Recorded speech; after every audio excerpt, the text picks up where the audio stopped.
Ayal kişi körülgöndөн başlap akıret uzalганга чейин эч убакта өзүнүн тамагын өзү таап жегенге милдеттүү эмес. Бул бир гана биздин динде айтылат.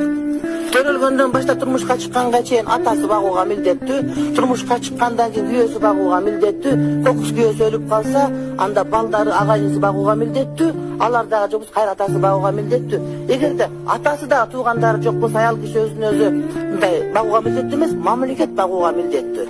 Bizde invalid болгон үчүн пенсия беришет. Bizde мисалы үчүн каарып калган үчүн пенсия беришет. Ислам шариятында ошол аял киши болгондугу үчүн дагы ал назик болгон үчүн дагы мамлекет ага айлык берип турууга милдеттүү болот.